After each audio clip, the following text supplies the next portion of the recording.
Welcome back, Amador County. Joined this morning, Gordon Westover. Good morning. Hi, Cam. Nice to meet you. Nice meeting you too. Right. Yeah, the author. Yeah. Well, I guess so. Yeah, it's something I do during my retirement. Okay. So forth. This is my first book. Okay. And really had a real great time putting it together. Okay. And I was a woodworker, and after being a school principal for, oh my goodness, over 30 years in Sacramento Unified School District up there in Sacramento.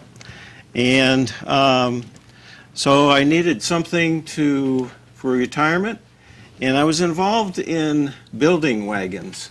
And I have a website that has wagons on it to buy, and so I built several wagons, and I had the whole idea in the back of my mind was to, hey, I've got all these wagons, and I take lots of pictures, and why not put them together into a book? And so that's what I did. Perfect. Yeah.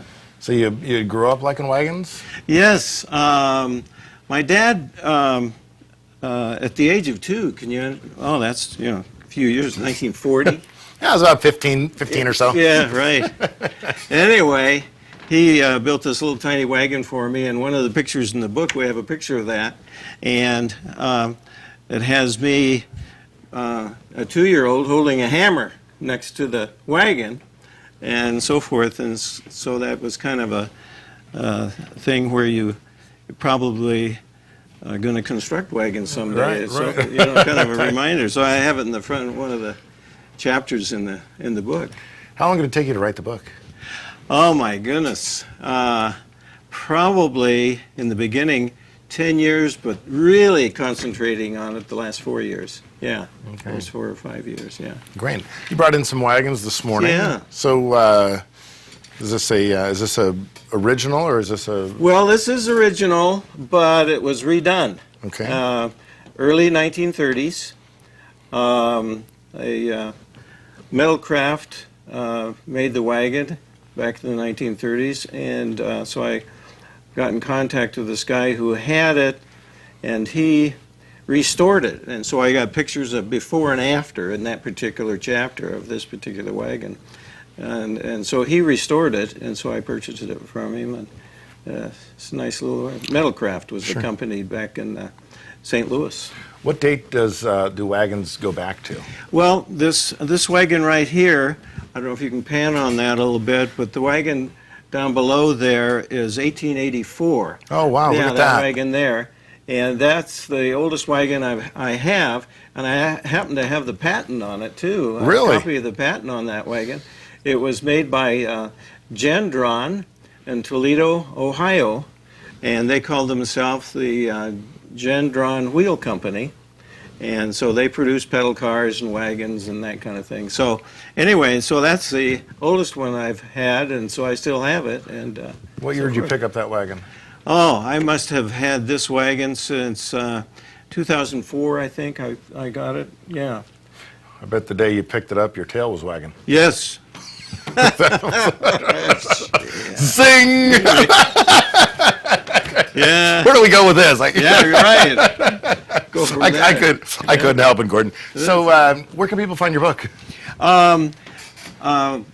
Tate Publishing put it out. It's also on Amazon Books. Okay. And a week from tomorrow, I'll be downstairs Oh, at Heinz. at Heinz and doing a book signing and so forth. So, and that'll be from 1 to 4 o'clock in the afternoon. And so anyway, so the book, that chart over here that really tells the story of the book pretty much. And so forth. It has, what I've done, I've taken a picture of each of the wagons and for each chapter. And the first section is the older wagons, the older companies, starting about 1884 with that express wagon. And then I move into some wagons that are being made today. And so forth. Not only Radio Flyer is not the only company that makes wagons and Right. so forth. So a lot of Amish companies back in Pennsylvania and Ohio. Well, look at that Yeah, steel it's steel stamping. Yeah, steel stamping, yeah. That's And, kinda cool. yeah. And the 30s,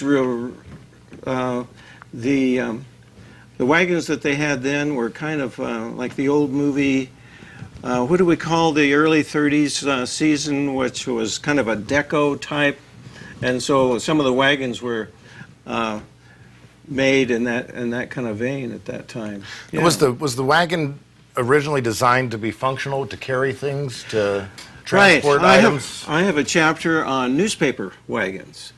And a lot of your news, like the Detroit and different Chicago, Milwaukee, ordered these wagons for their newspaper carriers, Flint, Michigan, so forth. Their companies, their newspaper companies, to make delivery of the wagons to the businesses and the stores and homes and so forth. So wagons played a big part. Another thing too that happened too in Michigan. One of my friends has a wagon that had slots in it, and his grandpa had this wagon for carrying ice, and so he made ice cones and or snow cones and ice, and so that the water would sift through the slats so it wouldn't destroy the wagon, that kind of thing. So Great. yeah. Gordon, let's give out the date you're going to be at Hine & Company for your book signing. June 21st, 1 to 4, and just downstairs. And so that'll be for that segment. And I'll have persimmon cookies. So come and join us from 1 to 4 a week from this Saturday at Hine Great. Bookstore. Yeah. Great, Gordon. Thanks for coming in. Okay. Pleasure to meet you and learn a little bit about wagons. We're going to run to an ad break. We'll be back with the closing of Friday's AM Live. Stay tuned. You're watching Amador County's local television network, TSPN.